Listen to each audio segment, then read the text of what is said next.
Hello lovely people, how are you all doing today? I do hope you're well. I'm okay, plodding on, but I am having a break from the garden today. I think it's, despite the fact that there's so much needs doing there, I thought it would probably do me good to step away from it for a day and get on with myriad other jobs at home. Great, which is what I've been doing all morning. And I just needed to sit down for a moment, so I thought, you know what, while I sit down, let's have a bit of a catch up, because there's stuff I've been wanting to mention for ages, well, within the last couple of weeks or so, that I haven't had a chance to. I've got a big box of props, I love a show and tell, and it's all been prompted by moments in the last couple of weeks which have happened within my little village. Yeah, this is going to be Tales from the Village.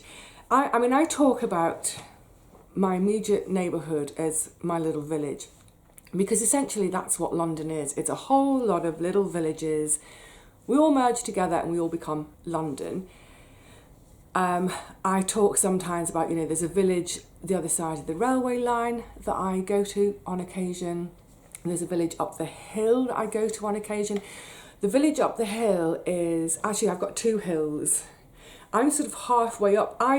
Within my village, I'm at the top of the hill, but the hill carries on and it splits off to two different villages.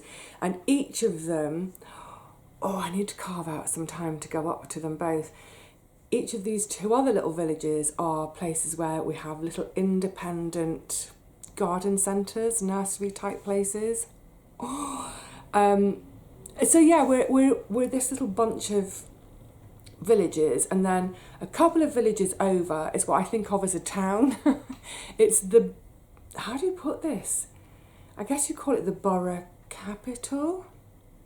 Okay, so for those of you not familiar with London and maybe not even familiar with the UK, London is made up of a whole lot of boroughs. I don't know how many boroughs there are. I've never looked into that. A number of them.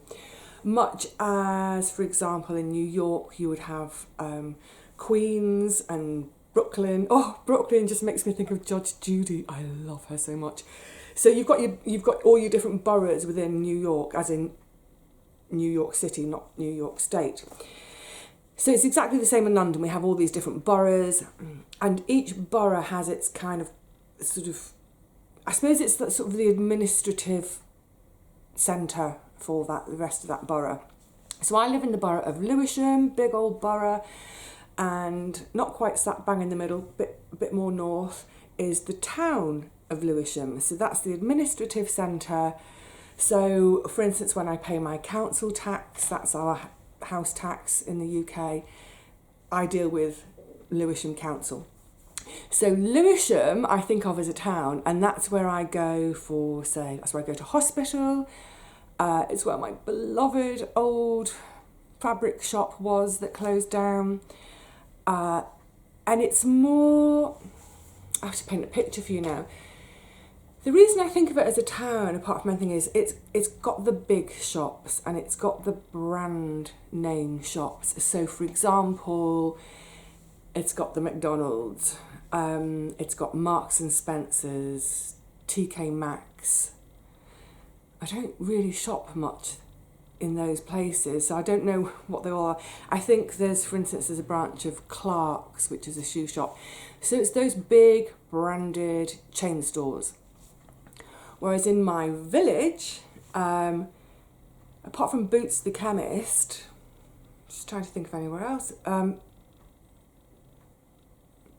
Yeah, all of our shops are little tiny independent shops. So they're not on any other high street. They're just shops which are very specific to my little village. And on my street, I can pretty much get everything apart from shoes. We don't have a shoe shop. So if I needed to buy shoes, then I would go up to the town of Lewisham. And we don't we don't have women's clothes. There's a clothes shop for men. Again, it's tiny. It's not a branded shop. And then next door to them, there's a kids' clothes shop. Actually, the kids' clothes shop, mainly they deal in schoolwear, school uniforms. I also feel so sorry for the parents. So around about the end of August, beginning of September each year, when the kids know their allocation of which school they're going to be in for that academic year, especially when they're moving from little school to big school, that sort of thing. Or, you know, even if they're staying in the same school but the kids have grown, it's around about that time that it's a tiny little shop. It's not much bigger than my flat. They release all the new uniforms for the year for all the different schools, all over, right through the borough.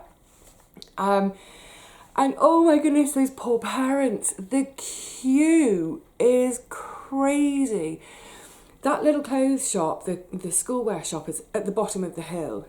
The queue will quite often, it's halfway up the hill, because they only have space to have 2 lots of parents in at a time, and quite often they'll have the kid with them to be fitted, make sure it's the right fit. So it's only 2 in at a time. This great long queue. I always think, you know, hopefully within the queue, all the kids have been dragged along and they're bored in the queue.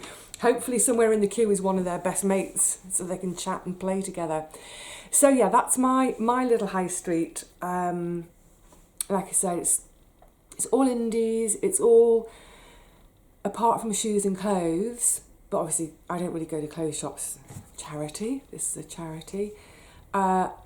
But I have got, for instance, I've got my little ironmonger. So if I need a screw, a spade, a tin of paint, a lump of wood, I go to my ironmonger. I've got a gorgeous bookshop. They mostly sell new books, but in the back they have a selection of second-hand books. So if I really want a specific book as a gift, especially if it's a book that's just come out, so I'm not going to find it second-hand somewhere, that's my first port of call.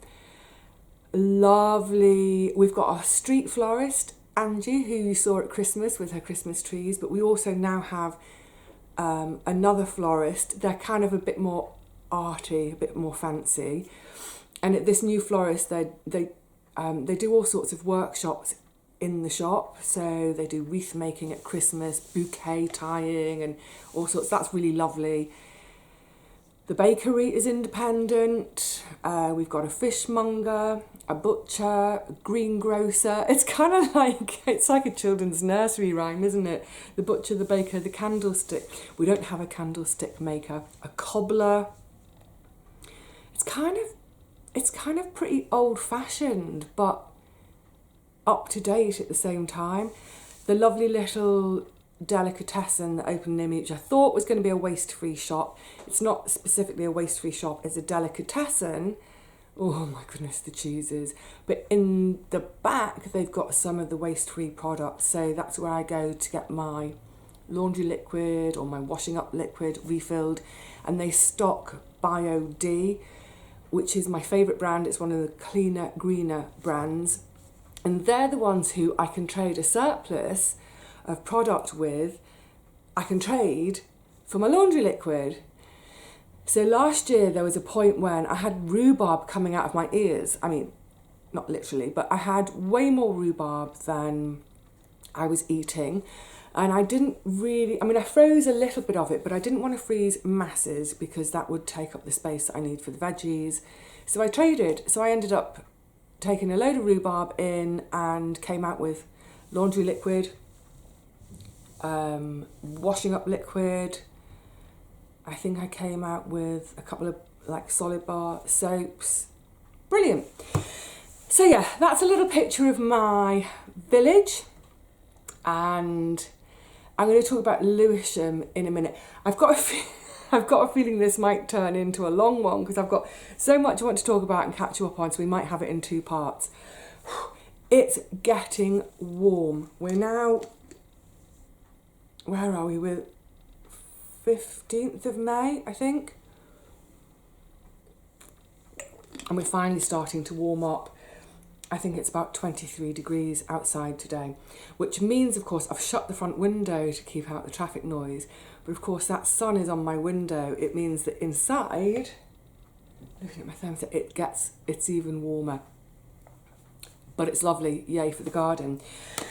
Right, yes, so much to show you. I'm going to start though by telling you about one of my little errand running sessions, and it's so typical. It's so typical. I mean, it's kind of typical, but then there are a couple of really lovely moments that aren't typical, but I want to share with you because I needed to go. I've got notes. I don't want to forget things today. I needed to go to the post office. So I think it was one of those days, it was an at-home day, getting all sorts done. And as part of that, go to the post office and do I need anything else while I'm out? Because I don't want to keep going up and down my stairs all day. So I can't remember what it was now, but there's a charity shop at the bottom of the road and I thought I'd got a couple of bits and bobs, I'll drop them into the charity shop. So that little run should take me half an hour at most, door to door, from me leaving, going to the post office, going down to the hill to the charity shop, coming home, coming back through my front door, about half an hour. It didn't take half an hour. It never takes half an hour. Love it. So I'd gone to the post office. Actually, I'm going to tell you about the post office in a second because that led to all sorts of other stuff and it'll get interrupted. I went to the charity shop to drop my stuff off. And of course I'm going to have a little look in the window, what they got going on. And oh my goodness, and it whooshed me back in time. They had the most darling little pair of ice skates. They were so cute. I mean, they were tiny. Little white boots with yellow and bright pink flowers all over them. Gorgeous, brand new. The blades were so silvery and shiny with their box steel. I think they were asking for a tenner for them. I thought, wow, that's such a bargain. I mean, so tiny. I'm trying to think of the sort of age of child they would fit. Maybe only like a 3, 4, 5-year-old. They were so tiny. And I stood looking at them in the window and they were so cute, absolutely gorgeous. And I was thinking, oh, who do I know with a kid that age that they would fit who might want to learn to skate? I just wanted to have them because it was so gorgeous. And at the same moment, I started having all sort of whooshing memories about ice skating myself. I love ice skating. Obviously, in the UK, it's not generally an outdoor sport. It's something we do in an ice rink indoors. And this is what triggered, this is such a lovely memory. So let's go back in time. I should have thought about the timing of this before I turned the camera on. It must have been the late 90s. So most of the time I was working as an actor, but I also had 2 little on the side jobs so that whenever I wasn't in an acting job, I could pick up with these other 2 jobs. So one of them was at the bookshop. I've talked about a lot, the antiquarian bookshop, that I then eventually took over and ran. So with that job, I might do loads and I might work there every single day if I wasn't working as an actor, or if I was on tour with the show, I might not work there for 6 months. But then I'd come back and I'd say, I'm back, any work? Brilliant. Now, the other job I had was for a chain bookstore. I know, horror. Excuse me a sec. It's called Books, Etc. I know a lot of you will know that store. The reason I ended up working with Books, Etc. was it was another friend of mine who was a theatre director, and she'd just come out of Oxford. She wanted to be a director. She was getting some jobs every now and again, but not enough. So she'd started working at Books, Etc. She'd directed me in a show and told me about it, and I thought, oh, that sounds like a good gig.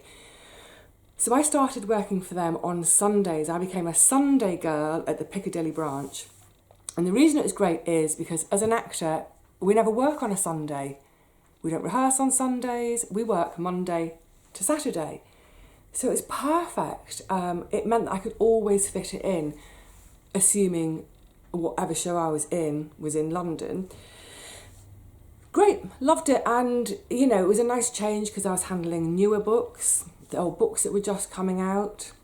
Fun to work on Piccadilly. It's right in the centre of London, right near Piccadilly Circus. And if you know London, you'll know where I'm talking about. But the great thing with Books Etc. is, because I worked for them already, I could offer myself as a float. In other words, if I happened to be out of work as an actor, I could ring up on a Monday morning and say, I'm free Monday, Tuesday, and next Saturday. So because I have branches all over London, if people called in sick, someone would call in sick at their Hammersmith branch, I'd get a call and they'd say, can you go and work in Hammersmith today? Brilliant, yeah, I'll go over. And because I did this floating quite a lot, so I got to know the different branches. The staff got to know me. They were always really happy, and I don't mean that in a braggarty way, but they loved it if I was their float for the day, because they know I'm going to work hard, the books are going to be dead neat, but also, you know, I get on with people, you know, I'll have a crack with the staff, I'll have a laugh.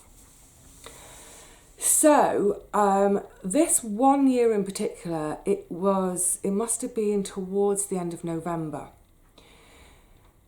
Now, the thing with acting, just sort of another story I want to tell you. I'm not even going to get to the village yet. It's definitely going to have to be 2 parts. For most actors, work in December generally means doing Panto. Panto is really not my scene. It's just not the sort of... I'm not knocking it. It's great. Kids love it. But as an actor, it just wasn't for me.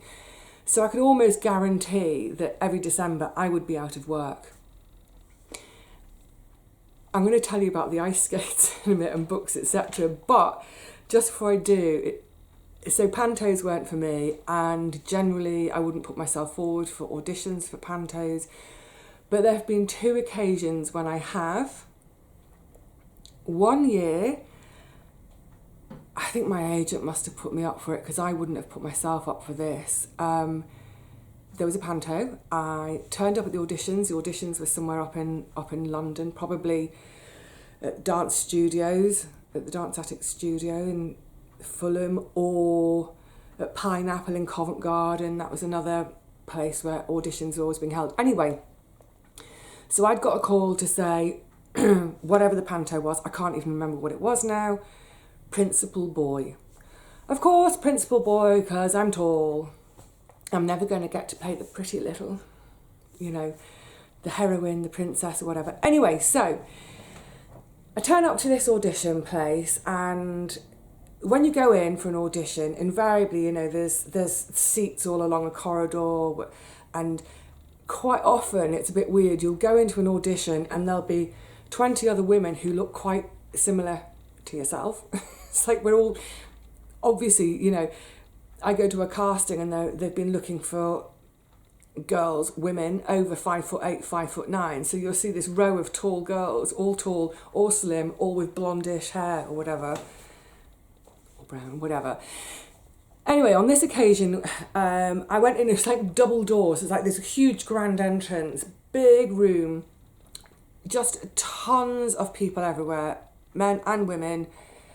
People looking at scripts. They're going to be, you know, given a bit of script to look at, so that when you go in and have the audition, you read from this bit of script. And right at the far end of the room is sort of a bank of tables with 4 very bored-looking producers, secretaries, whatever they are. They're sitting at this bank of tables, looking bored, and on the table they've got stacks of 10x8s. The photograph our headshots with our CVs, and so you go up to the table and you say, hi, I'm Vivi, I'm here for whatever role. They give you a bit of script, you go off and sit down in a corner, start to try and learn the script, get called in for your audition, and there we go. So I'm walking, this room felt so long, and you know, you come in the door, everyone looks up, everyone's like, is she competition? Nah, whatever. Get up to the table, and before I could even say, hi, I'm Vivi, I'm here for, you know, Principal Boy, they went, yeah, ugly sisters to the left, please. Ugly sisters to the left, please. I'm like, oi, I ain't an ugly sister. I mean, actually, ugly sisters are quite a fun role, because at least they're funny. But I said, oh no, I'm here for Principal Boy. And the four of them kind of looked me up and down like that, and they went, would you mind reading for Ugly Sister?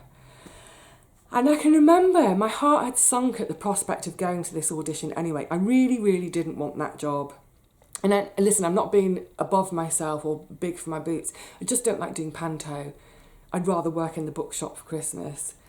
So when they said, well, no, we want you to read for Ugly Sister, I just thought, oh, forget it. Turned round and left. I did, though, audition for a Panto that I specifically wanted to audition for. So within London, there's a couple of theatres that do Pantos each year, but they're kind of like alternative Pantos. It's not exactly that they're PC, but they're just more aimed at adults, I guess you'd say. So they're less traditional. They might even be a bit sort of political, a bit alternative comedy, that sort of thing. So I auditioned for this Panto, and I don't think, at the first audition, I don't think I was auditioning for a specific part. I think they were just having a general auditions. So went along, did my audition, great, came home. A few days later, I got a call back. So when you get a call back, that initial audition, they're just sorting the wheat from the chaff. No, we don't like the look of you at all. Yeah, you're okay. And then they start to think about which role or whatever. So I got the call back. And quite often when you get a call back, they'll try you out with another actor if the role requires you to be interacting with one other character a lot. So, for instance, it might be, say, a husband and wife role. So if I've auditioned for the wife, I might, on my callback, end up working with 4 or 5 different men over the course of an hour. They just want to see what's the chemistry like, how do we look together. That's always an issue for me because at 5'10", so often there'd be a callback and the bloke would come in and he'd be 5'8", and I think, I know that I'm going to get the chop because they don't like me being taller. It's like, give the bloke the chop, find a taller bloke. Anyway, so on this one, it was a Panto. I went back and for the callback, and I'm trying to picture it all now. I can sort of picture it, but on the sort of run of tables, they had some costume sketches out. Didn't look too closely at that point. I said, hi, Vivi. And they were like, oh, hi, Vivi, it's nice to see you again. Okay, what we want you to read for is the Candlestick. So it's the comedy part, it's a comedy double act. And the Candlestick was going to be, what was the other half of the... It was something short and dumpy, so they wanted the visual comedy as well, like Teapot or something like that. So traditionally in most Pantos, there is the kind of the comedy double act or the comedy part. So that's what they wanted me for. And I was doing a lot of comedy at the time anyway, so that made sense. So I was like, yay, Candlestick, that makes sense, I'm tall. And I was really, really, really thin in those days. I mean, I still had boobs, but I was thin, so that made sense. So over the course of the morning, it was like a 2-hour workshopy day. Worked with a few of the people who were, short, dumpy bloke. He's like, yeah, we're going to be a comedy act, brilliant. And then afterwards, I took some time out and I was looking at the costume sketches.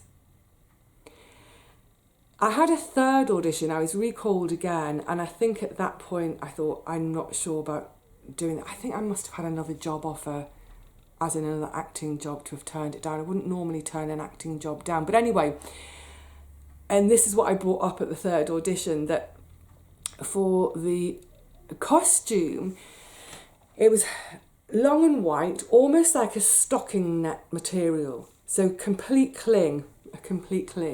And then down at the bottom, it sort of flared out and was sort of a yellowy gold to sort of denote the top of the candle holder. So I'm basically playing a candle, not a candlestick, a candle. It's like I pointed out to them, me in a white tube of stocking with these boobs. Are you kidding me? It's going to look like it had a massive melting moment and then all the wax has just landed in one place. You're going to have to put loads of more blobs of wax on. It would have looked awful. Anyway, yeah, I didn't do that. I've just remembered it was another show I got. Yeah. And I don't regret, I did turn that one down. I don't regret it though, because I had another job, acting job, and it was a kind of slightly more serious role. But off the back of that job that I did do, I got another really great job, which actually took me over to, it was in the Balkans in Montenegro. It was the end of the civil war. Well, it was kind of the end of the civil war in what had been Yugoslavia. So the UN were in there as peacekeepers. It was still pretty dodgy and scary, but an amazing time. So I was really glad. I turned down being a candlestick, took a different job. That job then took me to another job, which took me over to former Yugoslavia. Yay, right. So, oh my goodness. Digressing. Fun memories. And it's nice to talk about fun stuff as well, isn't it? So back to the ice skates. This is where it all started. This was supposed to be about my trip on my own little high street the other day. So, ice skates prompted a memory, and I was talking about working at Books, etc. as a float. And it was December, so I wasn't doing Panto. And I ended up working, not as a float as such, but sort of like almost like a permanent temporary staff at the branch of Books, etc. And I have to try and remember which one now. Is it Liverpool Street? I don't know why I'm asking you. I think it was Liverpool Street, and it's over in the city of London. So it's kind of, the financial district of London. So, excuse me, the books are dead boring. So the books reflect the branch that they're in. So in that branch, there's lots of business books, computing books, an erotica section. Are these blokes reading the erotica on the trains on the way home? It's proper like pinstripe suits, finish your day's work, commute back out to Surrey territory. So the books were boring and, thrillers and all those kind of boy thrillers. However, I did like the branch, loved all the staff there. I just got on really, really well with everyone. And I thought, you know what? Work here for 4 weeks leading up to Christmas. Great. Don't mind that at all. Where was I living at the time?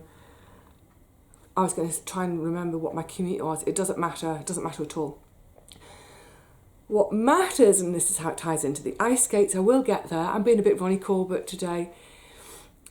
The shop opened out. It's all very, very built up around there. It's all the skyscrapers, it's the posh, financial, we've got loads of money area. I mean, all business skyscrapers. But in the middle of this area, there's a sort of an open space where in the summer, so there's some planters, some trees, benches where people go and have their sandwiches at lunchtime, what have you.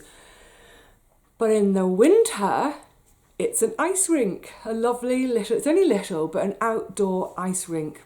Oh my goodness. So I didn't know that until I turned up for my first day at work there. It must have been at the very end of November. Hello everyone, I'm back. Yay, I'm staying for the whole of December. Like, yay, great. I had a great first day. It's really nice to feel welcome in a branch. Did my day's work. During my lunch break, I'd gone outside and I was watching people in the ice rink. It wasn't massively busy at that stage because it was early in the season for it. But I was watching and I thought, you know what? Tomorrow lunchtime, stuff having lunch, I'm going to have a skate. Yay. So I did. So the next day at lunchtime, I thought, I don't need my sarnies, or, quick, get my sarnies down me, go and have a skate. So there were two guys operating it. One is kind of like on the, like doing the ticket sales and doing the boot hire. And like I said, it's a really small thing. And then there's another guy on the ice actually helping people, teaching them to skate, that sort of thing. So it's not cheap. But yeah, I had my skate and I loved it. It was it's just so freeing, isn't it? Skating. thoroughly enjoyed it, and I thought, stuff it, I'm doing this again tomorrow. Anyway, over the course of that first week, I must have gone skating 3 times, possibly 4 times in my 5-day week. That's the other thing to say about this branch, because it's in the city, it's only open Monday to Friday, because the city closes at the weekend pretty much. So I was there Monday to Friday, and then on the Sunday I was back in Piccadilly in my home branch, as it were. So yeah, I must have had 3 skates that week. Beginning of, I'm going to get shy talking about this now. Anyway, beginning of the next week, I went for a skate again. And by now, I'd started chatting to the guy on the ice. And frankly, yeah, I was flirting a bit, but he was flirting with me. Oh, in the days of being young and pretty and all that. And he asked me out. So that day after work, we went for a drink, one of those kind of city pubs that empties at 6:30 as everyone commutes back out of the city. When I say the city, I don't mean the city of London, the big place, but the city as in the square mile, the financial district. So the pub emptied, and then we had the place to ourselves, and we were chatting and drinking, and then walked to the tube station, and then had a snog at the tube station. It was dead cute. So then next day I go back to work and I'm thinking, oh my God, that was great, but I don't know what to do. And anyway, at lunchtime I went out and I thought, I'm not going to have a skate. I'm just going to lean on the barriers and watch other people and, see if there's anything there. Is it embarrassing? Does he wish he hadn't snogged? All that kind of stuff. Anyway, as I came to the barrier, he came skating straight over and he was like, hey, gorgeous, and all this kind of just banter. And he was like, come on, get your skates on. I said, oh no, I'm a bit broke. He took me in for free.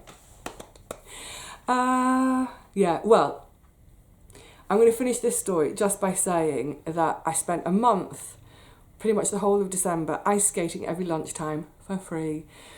And most evenings after work, walking through the dark streets of London, snogging. It was dead cute. Neither of us wanted anything long term. It's like a summer romance, but in winter, and it's like that day when the rink gets taken down, we'll just both melt back into our lives, into our separate lives, and it'll just be a very dreamy, lovely, happy memory. So all of that came to me the other day, standing outside a charity shop in my own little hood, looking at the most cute, dinky little pair of ice skates. Oh my goodness, I've been yapping. I just needed to stop for a second. I needed to go to the bathroom. And I clocked how long I've been chatting already. So yes, this is definitely going to be a 2-parter. Tales from the Village, part 2, coming soon to a screen near you. But just before I go, I want to say a thank you. I was wondering if I'd tell you another... No. Let's finish today with a thank you. This is a thank you to Victoria. Is it Victoria? Let me just check. Yes. Look at this gorgeous card. Now, I don't know how much detail it's going to pick up. This is obviously a card that Victoria has painted herself. It's so pretty. Absolutely gorgeous. Lovely note inside. Thank you. Thank you, thank you, thank you. Now, Victoria, I can't remember now whether... She said she's a mature student, she's having to learn, and she's doing sort of media type stuff, and part of the course is to make a YouTube channel. But you daft apert, you didn't tell me any details that I could share. So I don't know if you've actually done that. Have you? I don't know. If so, let us know. But also, this lovely little, there we go, box full. It's all these little dinky handmade soaps in their own little pouch. It's so cute. It's so cute.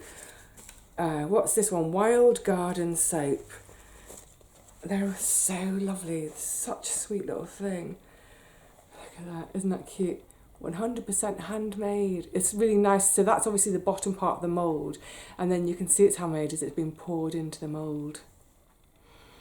Lovely. Great timing as well, Victoria, because I was down to my last bar of soap And I much prefer handmade soap. Well, I only ever use bar soap anyway, but I much prefer it when it's handmade. Oh, and I'm wondering, do we think this is a beeswax soap? Fluffy Bumble soap. Fluffy Bumble soap. Is it going to be yellow? Not quite yellow, but... Thank you so much, Victoria. That's lovely. Look, I hope you've had success in creating a channel. Let us know what it is so we can pass it on. And also, if you're selling your soaps, get in touch so we can, or put your details, you know, a link in the comments below. Now, generally, if people include a link, that will go to my spam folder for me to check. And I have it set up as that. It defaults to a spam folder purely to stop. I was getting some really, really weird, you know, weird, how to just come out with it, Vivi, kind of porny type stuff being linked. Nobody needs to see that. So it goes to a junk folder first. I see it in the junk folder and then I can go, oh yeah, that's fine. And I can click approve and then it will appear in the main comments. So that was so lovely. And it's also something, oh no, and I'd forgotten this. I have opened it a couple of weeks ago, but I haven't used any of it yet because I wanted to share it first. And I forgot that there's this, I don't even know about the soap, never mind the soap. Look at the fabric. Isn't that adorable? That's so perfect. You know, I'm one of those people, I don't think I'd ever tire of the theme of books. You know, that jigsaw puzzle my sister sent to me for Christmas, which is a picture of books on shelves. Oh, all sorts over the years. Love it, love it, love it, love it. Well done, lovely. They look gorgeous, really nicely made. And I love this. There's a little, can you see the little tab on the side? Handmade. I wish you so much success. Any kind of online selling is not easy. I'm going to do the online selling video really soon. In fact, if I'm up to it today, or not up to it, but if I have any voice left after Tales from the Village, I might just carry on today and film that. But for now, I'm going to say cheerio to you all. That's it. That's the end of part 1 of Tales from the Village, even though the only tale you got from my village is that there were a little pair of ice skates sitting in the charity shop window. And I should just say as well, a couple of days later, I was out and about again. They were gone. I'm so glad. Can you imagine as a kid, oh my goodness, if I had been given those for Christmas one year, they would have come to bed with me. As long as the blades have got their guards on. Oh my goodness, I would not have let them go. Beautiful. I'm just picturing some kid somewhere. I don't know whether they've been given them yet or whether they're being saved for Christmas. But I say her as well because they were very girly with the pink and the yellow, but maybe it was a boy. But I'm just imagining them having their very first pair of their own boots, not the nasty, smelly, rented ones, their very own first ice skates. Oh, happy, happy memories, happy days. Right, I'll see you all soon for part 2. But until then, please look after yourselves, be kind to one another, and wallow in your happiest of happy memories. Cheerio.